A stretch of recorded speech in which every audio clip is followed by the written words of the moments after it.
¿Pueden ver ya? Sí, Sí, Bien. sí. Sí, sí, profe. Bueno, como les decía recién, este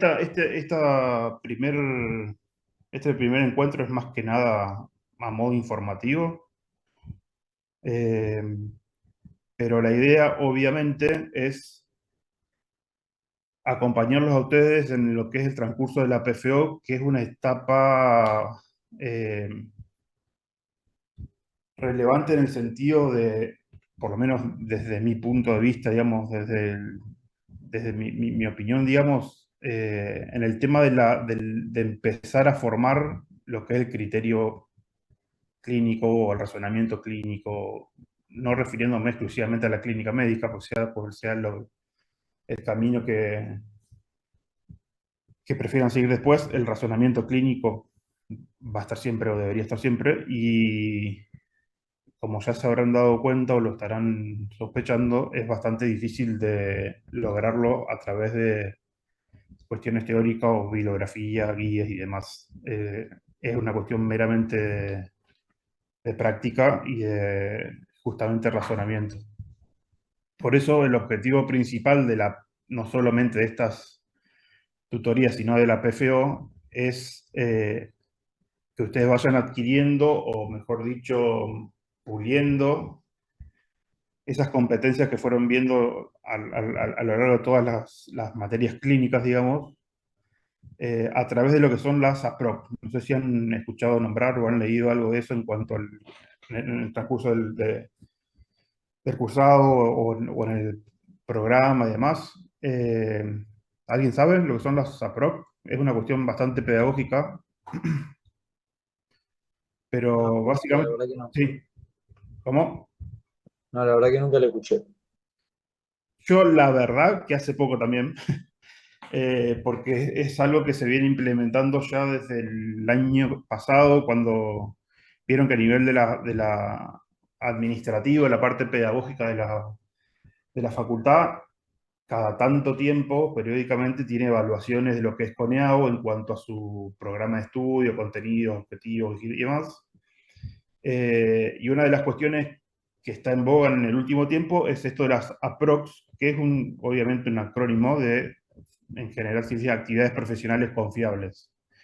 Básicamente son guías o objetivos o planteos que como facultad se proponen, digamos, que deberían estar presentes a la hora de evaluar lo que es lo que le decía hace un rato, el tema de la práctica y el razonamiento médico.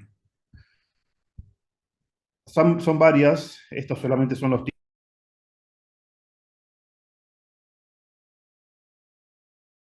Comparto, es accesible, creo que está en la página de la facultad, en el programa de la carrera, pero básicamente en esto es en lo que nos basamos a la hora de hacer los contenidos PFO y obviamente a la hora de enfocarnos en qué aptitudes y actitudes deberían ir logrando ustedes a lo largo de las prácticas. ¿Se entiende? Fíjense que no es nada de otro mundo, porque esto son cuestiones que no es nada nuevo, sino solamente una manera práctica y bastante sistemática, debemos de ordenar, que van desde los conocimientos básicos hasta los que son un poquito más complejos en cuanto a lo que es la práctica. Eh, Desde lo que es el razonamiento, la realización de una historia clínica de examen físico, que son cosas que ya saben, se han visto en años anteriores, pero este es el momento justamente de empezar a afinar esas cuestiones en cuanto al criterio clínico, es decir, realizar una historia clínica. ¿Se acuerdan cuando, supongo que en segundo, tercero, que empezaba a ver algunos libros de Semio, lo que es la historia clínica, que uno decía qué barrio vivís, cómo te llamás, las placas, no placas, el barrio, ¿se acuerdan? Todo nos resultaba lo mismo, desde el primer ítem de la historia clínica hasta la firma, le damos toda la misma relevancia y la idea es justamente a esta altura saber qué puntos jerarquizar, por qué preguntar lo que preguntamos, qué preguntar, qué no preguntar. Todas esas cuestiones hacen el razonamiento clínico y son una aptitud que se logra con la práctica, justamente. Lo mismo que lo que es los diagnósticos diferenciales. Uno agarra un libro de X especialidad clínica y tiene un capítulo que son diagnósticos diferenciales, una lista posible, el cuadrito, diagnósticos diferenciales posibles de fiebre. Chum, la chorrada. Pero al tener el paciente enfrente no es tan fácil ni tan sencillo, digamos, hacer un diagnóstico diferencial si no tenemos práctica, si no tenemos un poco aceitado lo que es el razonamiento médico. Y las cuestiones más prácticas de la diaria también están incluidas en esto que son los APROC, como por ejemplo lo que son cómo indicar o cómo solicitar estudios complementarios en la práctica, cómo confeccionar recetas, indicaciones médicas, indicaciones en ambulatorio, indicaciones a enfermería en internación, eh, cómo llevar a cabo lo que es la relación no solo médico-paciente, sino la relación colega-colega, que también es importantísima y tenemos que, no es para nada fácil y tenemos que saber comentarle a un paciente a otro colega si tenemos que, ya sea pasar una guardia porque nos vamos y llega el otro médico, o derivar un paciente porque estamos en un segundo nivel y lo que tenemos que derivar a un tercero o al revés, o llamar al 107 o al servicio de emergencias o de traslados. Tenemos que saber presentar un paciente, que eso también es uno de los objetivos a lograr. Y básicamente esas son cuestiones básicas que sería lo ideal que ustedes vayan, no esperando que le caigan de arriba en la práctica, porque eso también pasa, digamos, que uno piensa que va a rotar a el mejor hospital del país y va a tener todo esto de una y le va a ser fácil y se va a ir con los contenidos y con la práctica hecha. Y ya saben que en general no es así por millones de causas, pero lo ideal es que ustedes salgan a adquirir estas cuestiones. ¿Me explico? A buscarlas proactivamente, me refiero. Si ustedes ven que establecen una buena relación con el médico que está en ese momento en terreno, y por más que no tengan determinados casos de tal cosa que les interese o que no sea un servicio del nivel de complejidad que a ustedes les gustaría y demás, activamente empiecen a hacer cosas, empiecen a preguntar, siempre obviamente bajo supervisión del profesional que esté acompañándolos. Pero eso me parece que sería una actitud fundamental en este nivel de la carrera. ¿Me explico?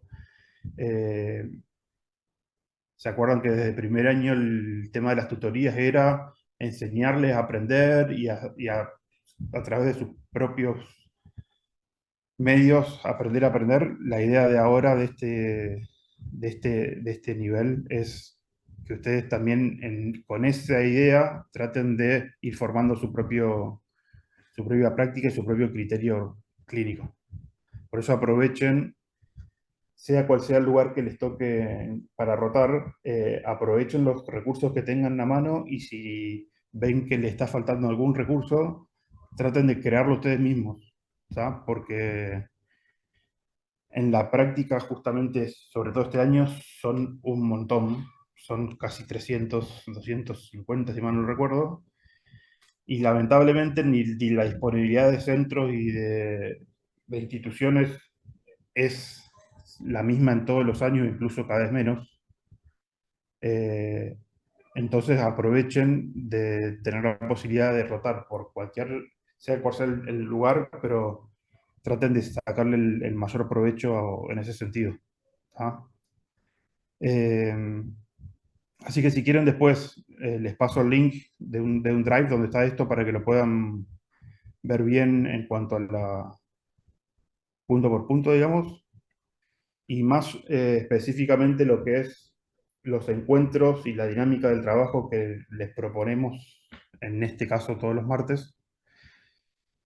Es un encuentro semanal, que en este caso sería los martes a esta hora siempre, excepto que haya un feriado o haya alguna cuestión excepcional que en ese caso se avisará y se tratará, si hay un feriado, de cambiar el día como para aprovechar la mayor cantidad y no perder encuentros. En total deberían ser 24 encuentros en todo el año.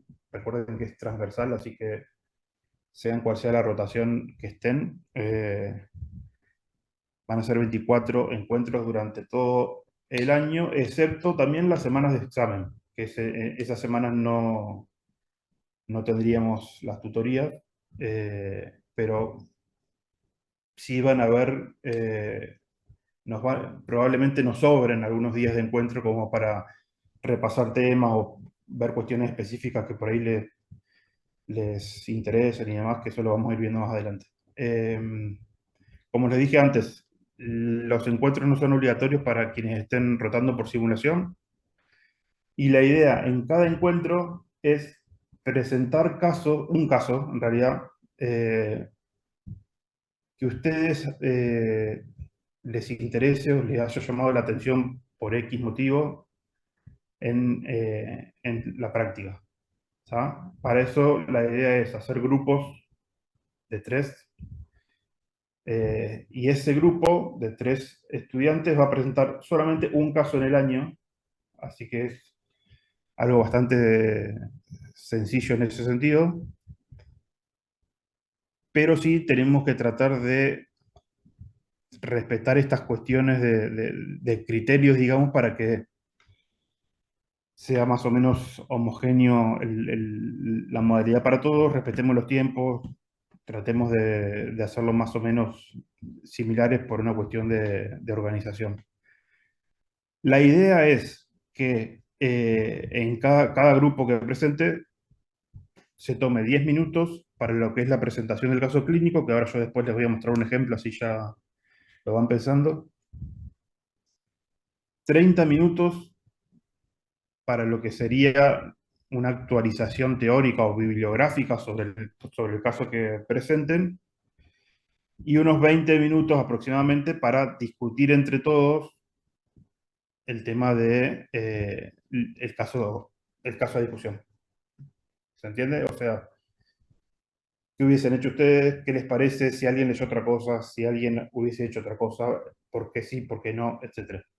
¿Se entiende hasta acá?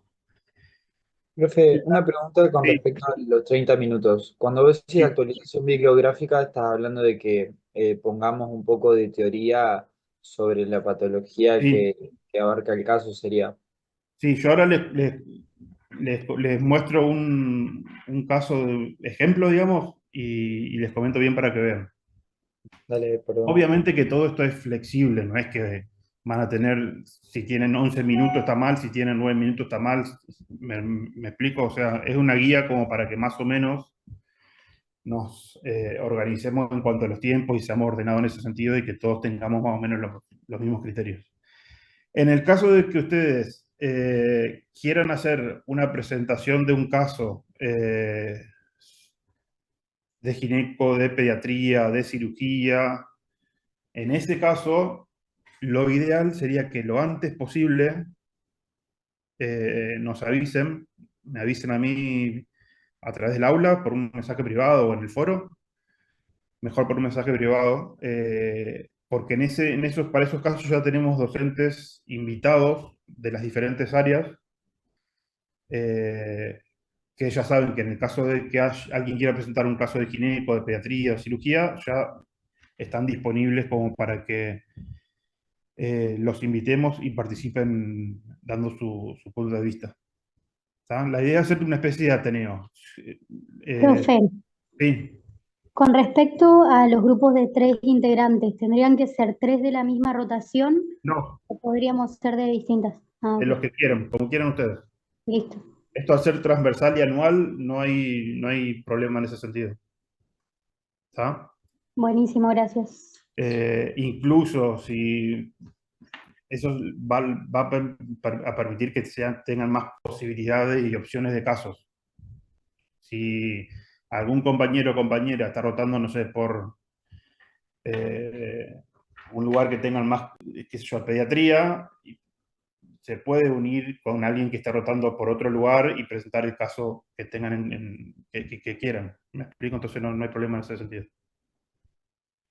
Eh, y lo otro que les decía hoy, les recuerdo, esto también creo que lo tienen disponible, está publicado, el tema de las fechas, de las rotaciones, la última semana de cada rotación, que es la de examen, en ese caso no nos encontraríamos por acá. Eso que es como semana de estudio, digamos. ¿Está? Eh, Les muestro ahora lo que les comentaba del caso problema. Esto es sencillo, no es que es solamente para que lo tengan como ejemplo. Creo que lo han presentado el año pasado o el anterior, eh, pero lo dejamos de ejemplo porque está, sobre todo para que vean la metodología, digamos, la forma de organizarse.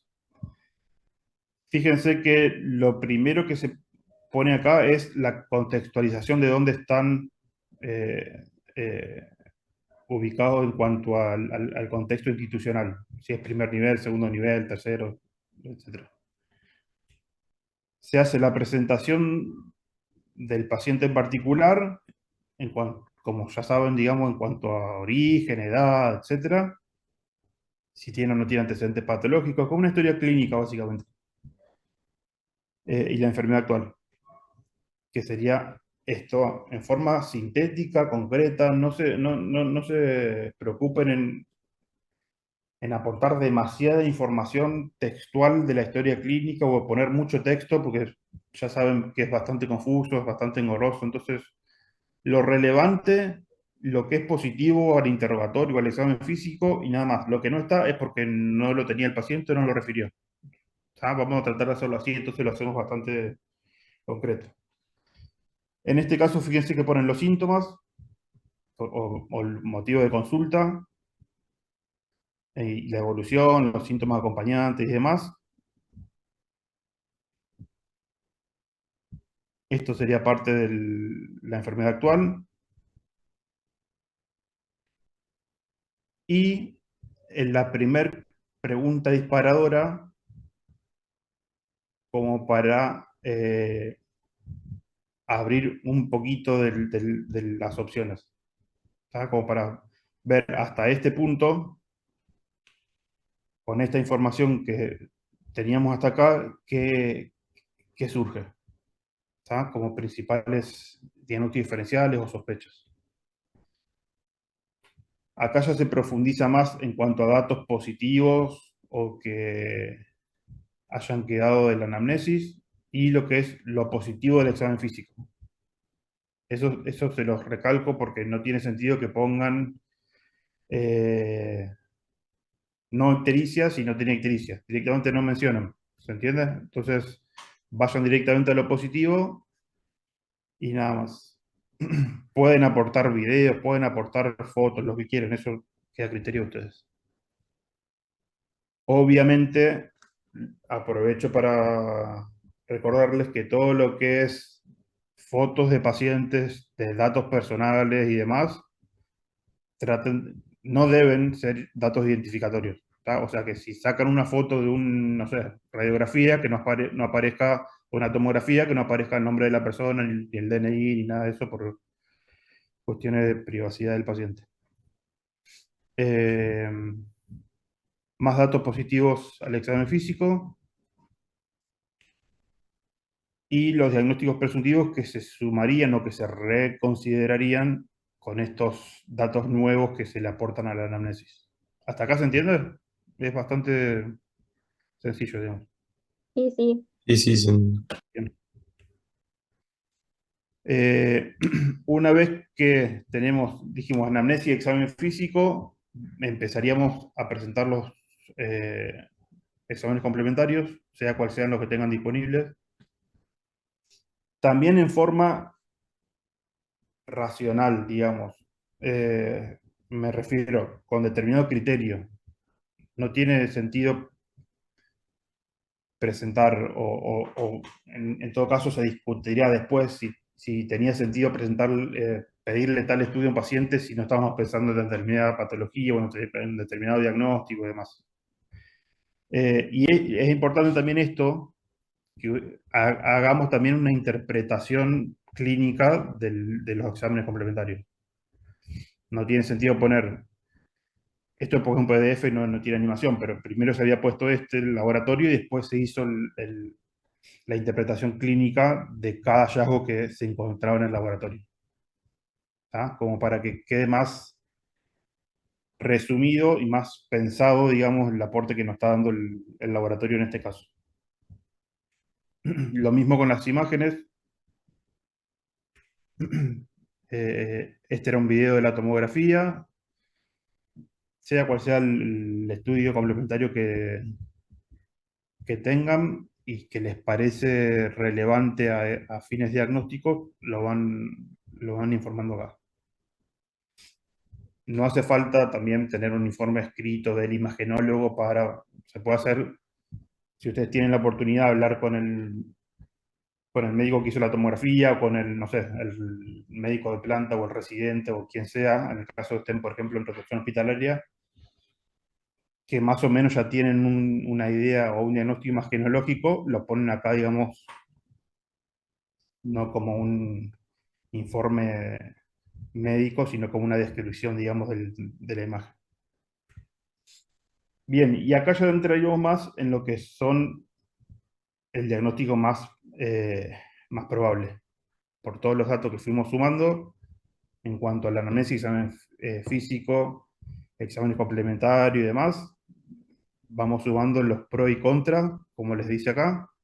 Fíjense que esto está bueno, que tiene, que le falta, que le sobra para cada uno de los diferenciales que se pudieron haber pensado. ¿Está? Entonces, queda como más organizado el criterio y está bueno para saber a qué darle más relevancia y por qué pensar en tal cosa y por qué no en otra, o para qué lado encaminarnos en cuanto al estudio y al tratamiento, obviamente. Y esto es lo que les decía en cuanto a las referencias, o mejor dicho, el apoyo bibliográfico. Una vez que tenemos el diagnóstico presuntivo más probable o el diagnóstico final, digamos, al cual llegamos, supongo que en este caso era una neumonía por COVID, eh, el apoyo bibliográfico o la búsqueda bibliográfica debería ser en referencia, obviamente, a ese diagnóstico principal.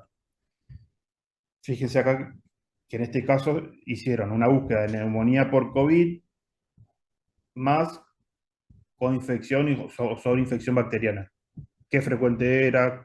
¿En qué casos se podía dar? ¿Qué factores de riesgo había para que se dé? ¿Qué parámetros lo podían hacer sospechar? Se me ocurre, en ese caso, en ese momento estamos hablando de 2021-22, rediscutido el tema de si a todas las neumonías por COVID había que ponerle antibiótico terapia o no. Son todas cuestiones que se planteaban en ese momento, que eran, contextualicémonos en 2021-22, ¿no?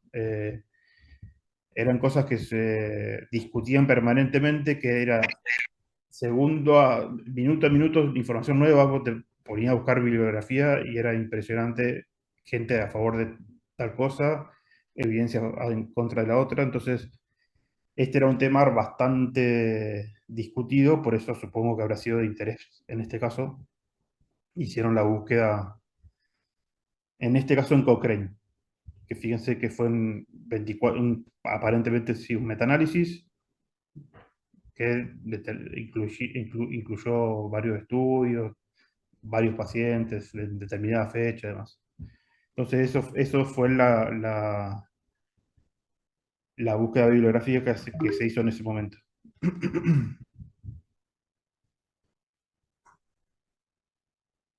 Esto también forma parte, en este caso, es una guía de práctica clínica, también forma parte de lo que es la bibliografía de ese momento, o de ese, mejor dicho, para este caso, ya más acentuada en lo que es el manejo terapéutico.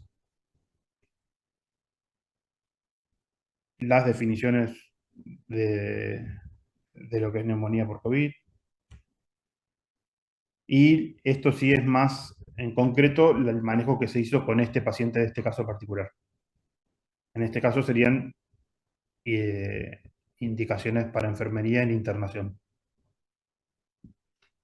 Fíjense también que esto está bueno, este recuadrito acá, que habla de lo que pasó después, o sea, cómo evolucionó el paciente.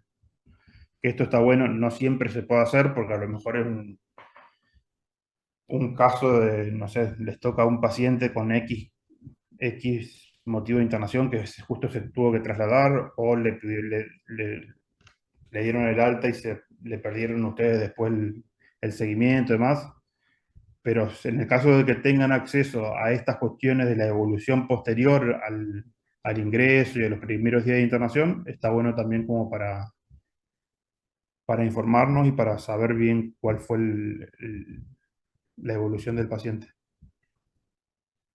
¿Se entiende más o menos la idea? ¿O alguna duda, alguna pregunta? Sí, se entendió, profe. Yo tengo una pregunta. Sí, Con respecto a las asistencias, ¿tenemos que sí. tener 100%? No, es 75. Vieron que ahí creo que estaba, no sé si ya estaba publicado en el entorno el tema de que las condiciones de regularización y demás son todos con 75% de asistencia y es acreditable estos encuentros. No sé bien todavía si ya se definió la modalidad, pero probablemente a través de un choice o alguna cuestión más práctica, digamos. Así que debería ser 75% de asistencia más la acreditación final. Pero eso después lo va a ver, lo van a publicar bien por coordinación COCO o Delfina, que son las coordinadoras de PFO. Eh, pero básicamente la asistencia es esa. Si quieren ir dejando sus DNI en el chat, déjenlo. Yo tengo después una planilla, los copio y los paso a coordinación. Eh, Hasta acá, ¿alguna otra pregunta? ¿Algo que quieran cambiar en cuanto a la modalidad de presentación de los casos? Porque en ese sentido tenemos bastante libertad. Lo podemos ir comentando y programando entre nosotros, digamos. Si a alguien se le ocurre alguna otra forma, alguna otra idea, algo que quiera aportar, estaría bueno que lo vayan